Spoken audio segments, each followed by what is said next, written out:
तो आज हम जिस मूवी को एक्सप्लेन करने जा रहे हैं वो जून 2020 में रिलीज हुई थी और इसकी IMDb रेटिंग 4.6 है। So welcome to I can explain present penguin. Movie के स्टार्टिंग में हम चार्ली चैपलिन के गेटअप में एक आदमी को देखते हैं जिसके साथ एक बच्चा भी होता है और वो उस बच्चे को मारकर उसके छोटे छोटे टुकड़े करके एक बोरी में डाल देता है। उसके बाद धीरे धीरे वो आदमी एक तालाब की ओर बढ़ने लगता है और देखते ही देखते वो उस तालाब में पूरी तरह से डूब जाता है। तभी अचानक रिदम की नींद खुल जाती है, जिसका मतलब कि असल में वो ये सिनेरियो को अपने सपने में देख रही थी। जिसके बाद हमें पता चलता है कि रिदम प्रेग्नेंट है और वो अपने पति गौतम और पेट साइरस के साथ ऊटी में रहती है। उसके बाद हम उसे एक हॉस्पिटल में देखते हैं जहां वो अपने रूटीन चेकअप के लिए आई हुई थी और तभी हमें 6 साल पहले का एक सीन दिखाया जाता है जहां वो अपने 2 साल के बेटे अजय को पेंगुइन की स्टोरी सुना रही होती है। उतने में रघु, जो कि उसका पहला पति था, वो उसे आकर बताता है कि उसकी बेस्ट फ्रेंड भावना के फादर अब इस दुनिया में नहीं रहे। जिसके बाद वो दोनों अपने बेटे को लेकर भावना के घर पर उसके दुख में शामिल होने जाते हैं। थोड़ी देर वहां बिताने के बाद वो दोनों नोटिस करते हैं कि उनका बेटा अजय वहां पर नहीं होता, जिसे वो इधर उधर ढूंढने लगते हैं, लेकिन वो वहां पर नहीं मिल रहा होता।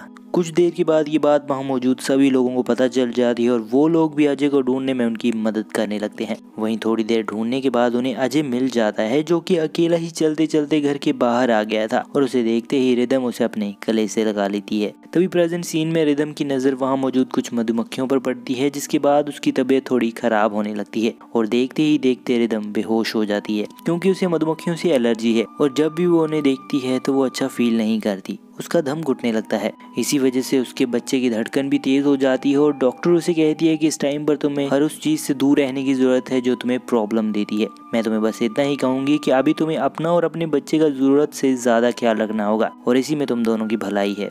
लेकिन सब बातों को इग्नोर करके वो एक लेक पर जाती है जिसे उस रात उसने अपने सपने में देखा था। वहां पहुंचकर फिर से उसे फ्लैशबैक का सीन याद आता है जहां एक दिन वो अजय को स्कूल पिक करने जाती है और तभी एक छोटी लड़की वहां आकर उसे बताती है कि थोड़ी देर पहले कोई चार्ली चैपलिन के कपड़े पहनकर आया था और अजय को अपने साथ ले गया। जिसके बाद वो डर के मारे अपने पति रघु को कॉल करके सब बता देती है और वो दोनों अजय को ढूंढने लगते हैं, लेकिन वो उन्हें कहीं भी नहीं मिलता।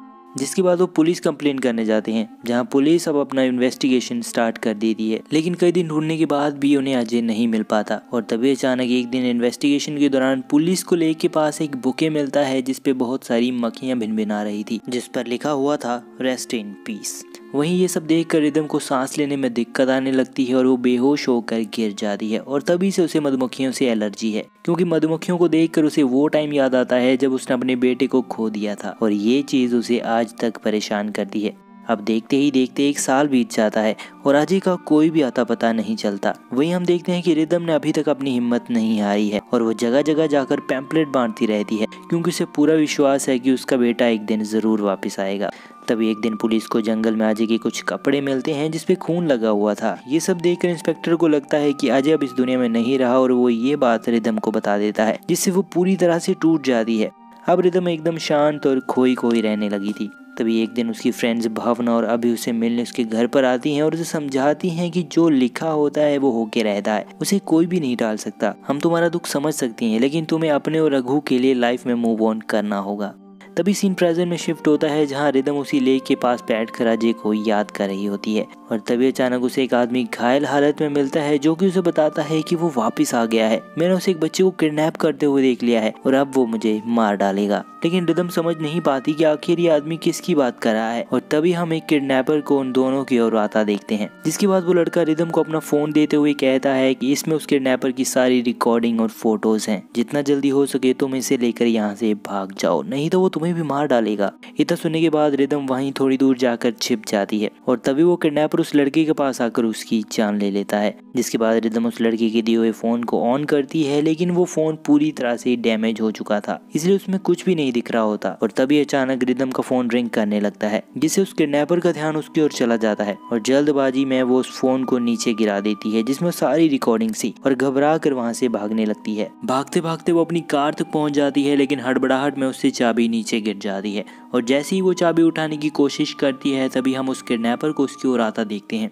इससे पहले कि वो रिदम तक पहुंच पाता उससे पहले ही रिदम कार स्टार्ट करके वहां से भाग जाती है। जिसके बाद वो एक चेक पोस्ट पे पहुंचकर पुलिस को सब बता देती है और ये सब सुनकर 2 पुलिस वाले उस लेक की ओर जाते हैं। तभी रिदम को ये पता चलता है कि पिछले 6 महीनों से यहाँ पर कई सारी किडनैपिंग के केस सामने आ रहे हैं और अभी हाल फिलहाल में ही अंजना नाम की एक लड़की को किडनैप किया गया है जिसका अभी तक कोई पता नहीं चल पाया है। जिसके बाद वो अपने घर की ओर जाने लगती है, लेकिन तभी रास्ते में अचानक उसकी गाड़ी के सामने एक बच्चा आ जाता है। जैसे ही रिदम बाहर निकलती है तो वो देखती है कि वो बच्चा कोई और नहीं बल्कि उसका खुद का खोया हुआ बेटा अजय है, जिसे उसने पूरे 6 साल के बाद देखा है और अब वो काफी बड़ा भी हो चुका था। उसके बाद वो उसे अपने साथ घर ले जाती है और अगले दिन रिदम अजय को डॉक्टर डेविड के पास चेकअप के लिए लेकर आती है, जहां उसे हाल ही में किडनैप हुई अंजना की मां दिखती है, जो अजय से अंजना के बारे में पूछना चाहती थी, लेकिन अजय इस हालत में नहीं था कि वो कुछ बोल पाए। अंजना की मां को इस हालत में देखकर रिदम को अपने दिन याद आने लगते हैं और वो उसकी हालत समझ पा रही थी।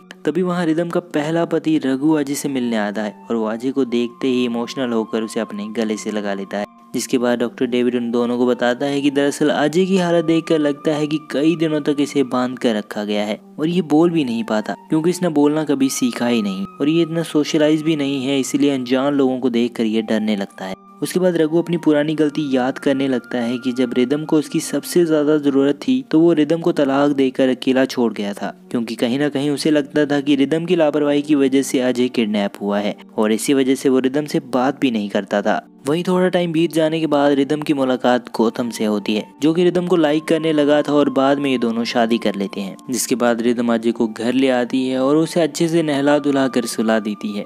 इसके बाद जब रिदम की आंख लग जाती है तो उसे वो किडनैपर फिर से सपने में आता है, जो कि अजय और साइरस को अपने साथ लेके जा रहा था। तभी अचानक उसकी आंख खुल जाती है और वो ध्यान देती है कि अजय तो अपने रूम में पोएम गा रहा है, जिसे चेक करने जब वो अजय के रूम में जाती है तो उसे देखते ही अजय पोएम गाना बंद कर देता है। साथ ही में वो नोटिस करती है कि अजय एक नोटबुक पे अजीब सी ड्राइंग बना रहा था और ये सब देखकर रिदम चौंक जाती है। अगले दिन रिदम डॉक्टर डेविड को बीती रात हुई इंसिडेंट के बारे में बताती है, लेकिन डॉक्टर डेविड उस पर यकीन नहीं करता और कहता है कि अजय तो बोल भी नहीं सकता, तो पोएम गाना तो दूर की बात है। जिसके बाद वो कहता है कि ठीक है, अगर ऐसी बात है तो अगली बार जब भी अजय कुछ बोले तो तुम उसे रिकॉर्ड कर लेना। जिसके बाद रघु रिदम को कॉल करता है। दरअसल वो कुछ दिनों के लिए आउट ऑफ टाउन जा रहा है, इसलिए वो जाने से पहले अजय से मिलना चाहता है। उसके बाद हम रिदम और अजय को रघु का वेट करते हुए एक रेस्टोरेंट में देखते हैं। वहीं जब अजय वहां बैठ के आइसक्रीम खा रहा होता है तो वो चौंकते हुए सामने की ओर देखने लगता है। तभी रिदम अजय को इस तरह देखकर अपने फोन का फ्रंट कैमरा ऑन करती है ताकि वो देख सके कि उसके पीछे कौन है जिसे देखकर अजय डर रहा है। तो वो देखती है कि पीछे ब्लैक कोट पहने 2 आदमी बैठे होते हैं और जब रिदम उनमें से एक का पीछा करती है तो वो एक औरत निकलती है जो कि अपने बच्चों के साथ वहां घूमने आई हुई थी। उसके बाद रिदम वापस रेस्टोरेंट में आ जाती है और उसे टेबल पर एक एनवेलप मिलता है जिस पर रेस्ट इन पीस लिखा हुआ था। जिसके बाद वो अजय को लेकर रेस्टोरेंट के बाहर आ जाती है ताकि वो उस एनवेलप छोड़ने वाले आदमी को ढूंढ पाए।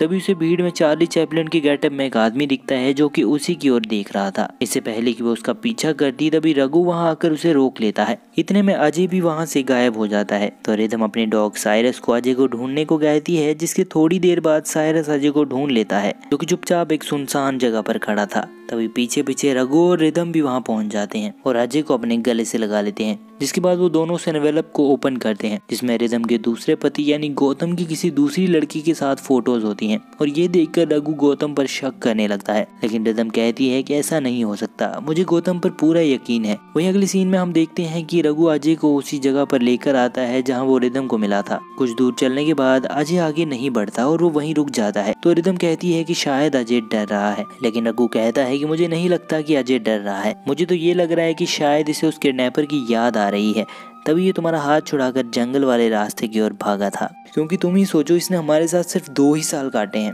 और उसके किडनैपर के साल इसने अपनी जिंदगी के 6 साल बिताए हैं, तो लॉजिकली ये उसी का साथ देगा। अभी दोनों बात कर ही रहे होते हैं तभी अचानक आज एक स्क्रू ड्राइवर से कैब ड्राइवर के ऊपर हमला कर देता है, जिससे ड्राइवर का हाथ जख्मी हो जाता है। ये सब देखकर रघु और रिदम चौंक जाते हैं और रघु अजय को डांटते हुए उसे स्क्रू ड्राइवर छोड़ने को कहता है। जैसे ही अजय वो स्क्रू ड्राइवर को नीचे फेंकता है तभी अचानक वहाँ बहुत सारी मधुमक्खियां भिनभिनाने लगती हैं और ये सब देखकर रिदम फिर से बेहोश हो जाती है। जिसके बाद फिर से वो चार्ली चैपलिन उसके सपने में आता है, लेकिन तभी अचानक उसकी नींद खुल जाती है और वो खुद को अपने घर पर देखती है। दरअसल बेहोश होने के बाद रघु उसे उसके घर ले आया था। उसी रात हम देखते हैं कि अजय रिदम के रूम में आकर उसके पेट में पल रहे बच्चे को मारने की कोशिश करता है, लेकिन इससे पहले कि वो कुछ कर पाता उससे पहले ही रिदम की नींद खुल जाती है, जिसका मतलब कि रिदम फिर से सपना देख रही थी। जिसके बाद उसे फिर से अजय की पोएम गाते हुए आवाज सुनाई देती है और इस बार रिदम चुपके से उसकी रिकॉर्डिंग करने लगती है और जैसे ही वो धीरे धीरे उसकी कमरे में पहुंचती है तो वो देखती है कि अजय बंद पड़े टीवी को बड़े गौर से देख रहा था और तभी हमें पता चलता है कि दरअसल चार्ली चैपलिन विंडो पे ही खड़ा होकर अंदर की ओर देख रहा है, जिसका रिफ्लेक्शन टीवी पर पड़ रहा होता है और इसीलिए अजय टीवी को इतने गौर से देख रहा था। जिसके बाद वो किडनैपर कमरे के अंदर आ जाता है, लेकिन उसे इस बात का अंदाजा नहीं होता कि रिदम भी उसी कमरे में मौजूद है। उसके बाद अजय और वो किडनैपर दोनों इशारों ही इशारों में बातें करने लगते हैं। तभी रिदम मौके का फायदा उठाकर वहां पड़ी रॉड से उस पर हमला कर देती है, जिससे उसका मास्क नीचे गिर जाता है, लेकिन वो इस तरह से रिदम की गर्दन पकड़ लेता है जिससे वो पीछे नहीं मुड़ पाती और वो उसे जोर से धक्का देकर वहां से 9-2-11 हो जाता है। जिसके बाद रिदम पुलिस, डॉक्टर डेविड और रघु को घर पे बुलाकर अपने साथ हुई घटना के बारे में बताती है। इस बार उसके पास अजय की रिकॉर्डिंग्स भी थी और जैसे ही वो लोग उस रिकॉर्डिंग को सुनते हैं तो वो एकदम हैरान हो जाते हैं। उसके बाद डॉक्टर डेविड अजय के साथ साइन लैंग्वेज में बात करने की कोशिश करता है, लेकिन अजय उसे कोई भी रिस्पॉन्स नहीं देता। तो ये देखकर डॉक्टर डेविड कहता है कि शायद उस किडनैपर और अजय का कुछ गहरा कनेक्शन है, इसीलिए वो उसे रिस्पॉन्स कर रहा था। वहीं अगले दिन जब रिदम अपने रूटीन चेकअप के लिए जाती है तो अचानक वो दिखती है कि साइरस एक कूड़ेदान के ढेर में कुछ ढूंढ रहा होता है। जब रिदम उसके पास जाकर देखती है तो वहाँ उसे किसी के बाल और खून से लथपथ कपड़े का एक टुकड़ा मिलता है, जिसकी हेल्प से साइरस रिदम को किसी के घर पर लेकर आता है। तभी रिदम को पता चलता है कि दरअसल ये घर किसी और का नहीं बल्कि डॉक्टर डेविड का है। जिसके बाद वो अपनी कार खराब होने के बहाने घर के अंदर चली जाती है। थोड़ी देर के बाद डॉक्टर डेविड रिदम के लिए कॉफी लेकर आता है तो वो उसे रिक्वेस्ट करती है कि वो उसके डॉग साइरस को थोड़ा घुमा कर लेके आए। डॉक्टर डेविड के बाहर जाते ही रिदम अंदर छानबीन करने लगती है। तभी उसे एक अलमीरा दिखती है और जैसे ही वो उसे ओपन करती है तो वो एकदम हैरान हो जाती है, क्योंकि वो अलमीरा नहीं बल्कि एक खुफिया कमरे का दरवाजा था। जिसके बाद वो उस कमरे को चेक करने लगती है तो उसे वहां पर उसी लड़के की लाश मिलती है जो उसे घायल हालत में उस रात लेक के पास मिला था। वहीं थोड़ी देर के बाद उसे अंजना मिल जाती है, जो कि फिलहाल एक बाथटब में बेहोश पड़ी हुई थी। इससे पहले कि वो अंजना को बचाकर बाहर ले जाती तभी डॉक्टर डेविड भी कमरे के अंदर आ जाता है और रिदम को अंदर देखकर वो गुस्से में आकर अजय को मारने की कोशिश करता है, लेकिन रिदम अजय को किसी तरह से बचा लेती है। उसके बाद डॉक्टर डेविड रिदम की ओर बढ़ता है, लेकिन तभी साइरस बीच में आकर डेविड पर अटैक कर देता है और इसी तरह साइरस की हेल्प से वो डॉक्टर डेविड को किसी तरह बांध कर कमरे के बाहर आ जाती है। जिसके बाद वो पुलिस को कॉल करती है और तभी पुलिस आकर डॉक्टर डेविड को गिरफ्तार करके पुलिस स्टेशन ले जाती है, जहां इंस्पेक्टर डॉक्टर डेविड से सबके पीछे का रीजन पूछता है। तो डॉक्टर कहता है कि मैं सिर्फ रिदम से ही बात करूंगा और उसी को सच बताऊंगा। जिसके बाद रिदम वहां आती है और डॉक्टर से पूछती है कि आखिर तुमने ये सब क्यों किया। तो डॉक्टर डेविड उसे बताता है कि उसने कई सारे बच्चों को किडनैप किया था ताकि वो उनके ऑर्गन्स निकाल के खूब सारा पैसा कमा सके और जो कोई उसे ये सब करते हुए देख लेता वो उसे भी मार डालता। इसके बाद वो अपने बेटे अजय के बारे में पूछते हैं कि अगर ऐसा है तो तुमने अजय को कैसे छोड़ दिया।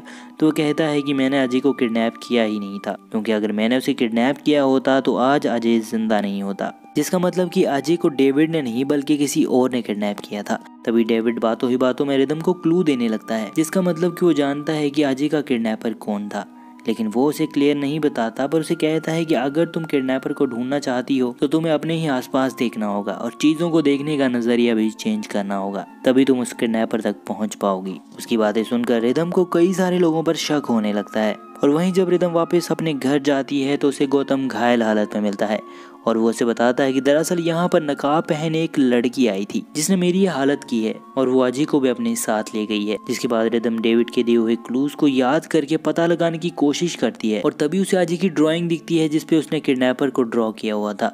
उसी ड्राइंग की हेल्प से रिदम को पता चलता है कि वो किडनैपर एक लेफ्ट हैंडर है। जिसके बाद उसे याद आता है कि दरअसल उसकी बेस्ट फ्रेंड भावना भी लेफ्ट हैंडर है। ये पता चलते ही वो जल्दी से भावना के घर पे जाकर उसे पूछती है कि तुमने अजय को कहाँ छुपा रखा है। तो भावना उसे एक गिलास में जूस डाल कर देते हुए कहती है कि अगर तुमने ये गिलास पी लिया तो मैं तुम्हें सब बता दूंगी। ये सुनने के बाद रिदम पूरा का पूरा गिलास एक ही सांस में गटक जाती है। जिसके बाद भावना अपनी स्टोरी बताने लगती है। तो यहाँ हम व्यूअर्स को पता चलता है कि दरअसल रिदम एक अनाथ थी और भावना के पेरेंट्स ने ही उसे पाल पोस कर बड़ा किया था। रिदम पढ़ाई में काफी अच्छी थी और इसी वजह से भावना के पेरेंट्स उसे रिदम से कंपेयर करके हमेशा डांटते रहते थे और उसे रिदम के जैसा बनने के लिए कहते। ये सबसे भावना के मन पर बहुत बुरा असर पड़ा और वो अपने साथ हो रही चीजों के लिए रिदम को ही वजह मानती थी, जिससे उसके मन में रिदम के लिए जेलसी और गुस्सा भर गया था। वहीं जब रिदम की लाइफ में सब ठीक चल रहा था तो एक दिन भावना अजय को किडनैप करके अपने साथ ले गई और जब उसने देखा कि इससे रिदम को बहुत ज्यादा दुख पहुंच रहा है तो उसने डिसाइड कर लिया कि वो अजय को अपने पास ही रखेगी ताकि रिदम हर वक्त अजय को याद करके दुखी होती रहे। और देखते ही देखते 6 साल बीत जाते हैं। वहीं एक दिन उसकी बेस्ट फ्रेंड अभी का पति कादिर भावना का पीछा करके अजय तक पहुंच जाता है और अजय को वहां से भगाने की कोशिश करता है, लेकिन इस बीच भावना कादिर को भी मार देती है। ये सब देखकर उस दिन अजय डर के मारे वहां से भाग कर रिदम की गाड़ी के सामने आ गया था। जिसके बाद भावना रिदम से कहती है कि अब तुम अपने कौन से बच्चे को बचाओगी, अजय को या फिर उसे जो तुम्हारे पेट में पल रहा है। दरअसल भावना ने उस जूस में जहर मिला दिया था और अब रिदम के दोनों बच्चों की जान खतरे में आ चुकी थी। इसके बाद भावना एक पिस्टल निकालती है और बिना अजय का पता दिए खुद को शूट कर लेती है। अब रिदम को किसी भी हालत में अपने दोनों बच्चों की जान बचानी थी, इसलिए वो दोबारा जंगल में जाकर अजय को ढूंढने लगती है और इसमें साइरस उसकी हेल्प करता है। तभी हम देखते हैं कि जहर से रिदम की हालत अब खराब होती जा रही थी, लेकिन वो हार नहीं मानती और काफी कोशिश के बाद साइरस जंगल में एक सीक्रेट डोर ढूंढ लेता है। वहीं जब रिदम उस डोर को ओपन करती है तो उसे अंदर अजय मिल जाता है, लेकिन अब रिदम की हालत काफी खराब हो चुकी थी, उससे चला भी नहीं जा रहा था। रिदम की यह हालत देखकर अजय इतने सालों के बाद उसे माँ कहकर बुलाता है और बाहर निकलकर अपनी माँ के लिए हेल्प मांगने जाता है। तभी सीन शिफ्ट होता है और हम ये देख पाते हैं कि रिदम और उसके दोनों बच्चे अब एकदम सेफ हैं और रिदम अजय को वही पेंगुइन की स्टोरी सुना रही थी जो वो उसे पहले सुनाया करती थी और इसी तरह ये मूवी यहीं पर समाप्त होती है। वही हम इस वीडियो से एक लेसन जरूर मिलता है कि चाहे कुछ भी हो जाए, पेरेंट्स को कभी भी अपने बच्चों को दूसरों के बच्चों के साथ कंपेयर नहीं करना चाहिए, क्योंकि इससे उनके दिमाग पर काफी बुरा असर पड़ता है। तो आज की वीडियो में बस इतना ही। अगर आपको वीडियो पसंद है तो लाइक शेयर सब्सक्राइब कर दें। अब मिलते हैं नेक्स्ट वीडियो में। Till then good bye.